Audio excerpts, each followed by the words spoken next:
Hello guys, welcome to my YouTube channel news today. Chief justice of India DY Chandrachud ने एक बार फिर संकेत दिए कि उनके लिए कर्म ही सबसे बड़ी पूजा है, कर्म से बड़ी कोई पूजा नहीं।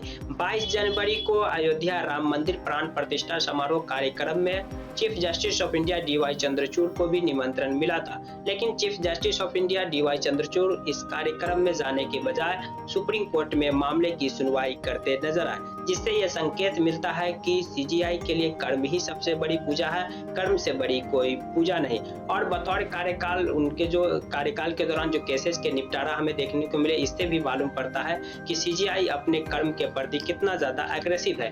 हम आपको बता दें कि जहां 2022 एक साल के दौरान सुप्रीम कोर्ट में 40,000 केसेस का निपटारा देखने को मिला, वहीं बतौर सीजीआई के कार्यकाल में एक साल के दौरान 52,000 यानी 12,000 अधिक केसेस का निपटारा देखने को मिला। और इतना ही नहीं, कई केसेस जो कई सालों से सुप्रीम कोर्ट में पेंडिंग थे, लेकिन 2023 में इन केसेस का निपटारा होते हुए देखने को मिला, जब CGI chief justice of India DY Chandrachud थे, जिसमें से सबसे ज्यादा फेमस आर्टिकल 370 2019 से ही सुप्रीम कोर्ट में यह मामला पड़ा हुआ था और आर्टिकल 370 पर सीजीआई ने सुनवाई भी की और इस पर फैसला दिया। हालांकि इस फैसला को लेकर के कई रिटायर्ड जस्टिस और कई अन्य लोगों ने इस फैसला की आलोचना भी की है। इसके अलावा एलजीबीटी समुदाय पर सुप्रीम कोर्ट की 5 न्यायाधीशों की बेंच ने फैसला सुनाया। ऐसे कई सुप्रीम कोर्ट में महत्वपूर्ण केसेस पेंडिंग थे, जिसकी सुनवाई जब सीजीआई चंद्रचूड़ थे तो हुई और इस पर फैसला भी आया।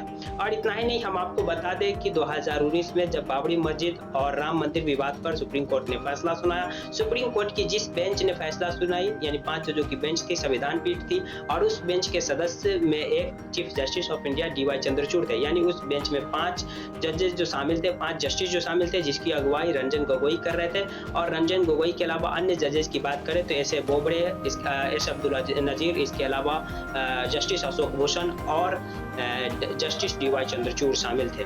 इस समारोह के कार्यक्रम में सुप्रीम कोर्ट के इन 5 न्यायाधीश को निमंत्रण मिला था, लेकिन इन 5 न्यायाधीशों में से सिर्फ जस्टिस अशोक भूषण इस कार्यक्रम में शामिल हुए, बाकी जो 4 जज है वो इस कार्यक्रम में शामिल नहीं हुए। जानकारी आपको पसंद आई तो प्लीज वीडियो को लाइक कर दीजिए, चैनल को सब्सक्राइब कर दीजिए। Thank you for watching.